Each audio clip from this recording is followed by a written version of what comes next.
ఒకరు బావుంటే చూసి ఓర్వలేని నీ మనసు ఎప్పటికీ నిన్ను సంతోషంగా అయితే ఉంచలేదు. స్త్రీ మృదువుగా ఉండాలి, కానీ మగవాడిని బలహీనపరచకూడదు. జీవితం బస్సు లాంటిది. ఏ తోడు లేకున్నా ఒంటరిగానైనా బ్రతకాలి. ఒక్కరు తోడున్నా వారి కోసమైనా బతుకు బండిని నడపాలి. ఎదుటి వారి బాధలో నువ్వు వెతుక్కుంటున్న నీ సంతోషం నీ పైశాచికత్వాన్ని బయటపెడుతోంది. కాగితంపై తప్పుగా రాసిన అక్షరాలను సరిచేసినంత సులభం కాదు నిజ జీవితంలో చేసిన తప్పుని సరిదిద్దడం. తండ్రి అనేవాడు లేకపోతే నీ బాల్యానికి రక్షణ కరువు అవుతుంది. మాటలు చాలా శక్తివంతమైనవి. అవి అయితే చాలా సంతోషాన్ని తెస్తాయి, లేదా తట్టుకోలేని బాధనైనా తెస్తాయి.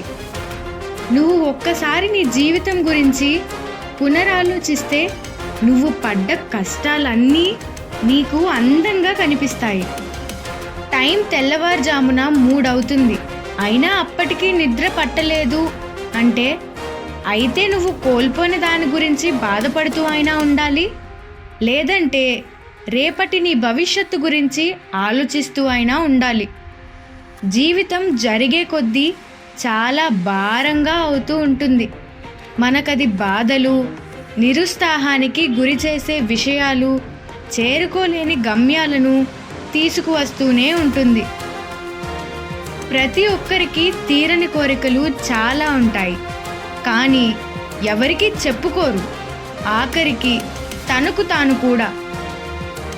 నువ్వు ఎవరికీ చెప్పుకోని రహస్యాలు ఎప్పటికీ చావవు. అవి నీలోనే ఉంటూ నిన్ను బాధ పెడుతూ ఉంటాయి. అప్పు ఇచ్చి వారితో శత్రుత్వం పెంచుకోవడం కన్నా ఇవ్వకుండా వారి దృష్టిలో చెడ్డవాడిగా మిగిలిపోవడం మేలు. బాధ్యతల నుండి తప్పుకోవడానికి చాలామంది ప్రయత్నిస్తారు, ముఖ్యంగా మగవాళ్ళు.